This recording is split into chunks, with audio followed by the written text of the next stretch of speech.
নমস্কার বন্ধুরা, দত্তপুকুর স্টেশন থেকে আজকে আবার একটা নতুন ভিডিও নিয়ে এসেছি। যারা কম বাজেটে বাড়ি খোঁজেন, হ্যাঁ ঠিক শুনছেন, যারা কম বাজেটে বাড়ি খোঁজেন শুধুমাত্র তাদের জন্য। যে রাস্তাটা দেখতে পাচ্ছেন 22 ফুটের পিচ রাস্তা, 22 ফুটের পিচ রাস্তা থেকে এসে এখান থেকে থার্ড প্লট, 10 ফুটের রাস্তা, আর এটা রয়েছে 8 ফুটের রাস্তা। এই 8 ফুটের রাস্তা দিয়ে থার্ড প্লটে আমাদের যেতে হবে। এই হলো ফার্স্ট প্লট, সেকেন্ড প্লট, এটা হচ্ছে থার্ড প্লট। থার্ড প্লট 1 কাঠা 10 শতক জমি সহ একটি বাড়ি। আজকে জমির দামে বাড়িটি বিক্রি আছে, হ্যাঁ ঠিক শুনছেন, জমির দামে বাড়ি। যারা কম বাজেটে খুঁজছেন, একদম কম বাজেটে, দত্তপুকুর স্টেশন থেকে মাত্র 2 কিলোমিটার ডিস্টেন্সে 1 কাঠা 10 শতক জমি।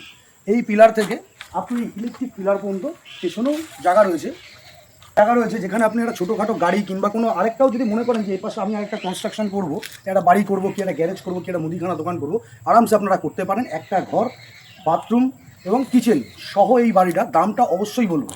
যারা এই বাড়িটা দেখছেন, বাড়ির ঠিক অপর সাইডেই একটি মন্দির রয়েছে। যারা এটা পুরোটাই হিন্দু লোকালিটির মধ্যে, আর এখান থেকে হাঁটাপথ ডিস্টেন্সে আপনি স্কুল, কলেজ, বাজার, রেশন দোকান, এভরিথিং আপনার যা যা প্রয়োজনীয়, নিত্য প্রয়োজনীয় যা যা প্রয়োজন আছে সেগুলো সব পেয়ে যাচ্ছেন হাঁটাপথ ডিস্টেন্স। এখানে হাঁটাপথে 30 মিনিট দূরত্বে আপনি স্কুল পেয়ে যাচ্ছেন, বাজারটাও পেয়ে যাচ্ছেন। আর এখান থেকে সামনে বেরিয়েই আপনাদের দেখিয়েছিলাম, সামনে বেরিয়ে যে পিচ রোড রয়েছে, পিচ রোড থেকে আপনি বারাসাত যাওয়ার অটো কিংবা টোটো স্টেশন যাওয়ার, এখান থেকে স্টেশন মাত্র 2 কিলোমিটার। সো আসুন, চটজলদি স্ক্রিনে দেওয়া নাম্বারের সাথে যোগাযোগ করুন, ভিজিট করুন। এখানে ভিজিটিং চার্জ লাগে না, কোনো ব্রোকারেজ চার্জ নেই। দামটা হলো আমাদের 12,35,000 টাকা দাম রাখা হয়েছে, ফিক্সড প্রাইস। সো আসুন, ভিজিট করুন। এখানে ভিজিটিং চার্জ লাগে না, আর ভিজিট টাইম সকাল 9টা থেকে বিকেল 5টা পর্যন্ত। আসুন, আজকের ভিডিওটা এই পর্যন্ত। ভালো থাকবেন, সুস্থ থাকবেন, নমস্কার।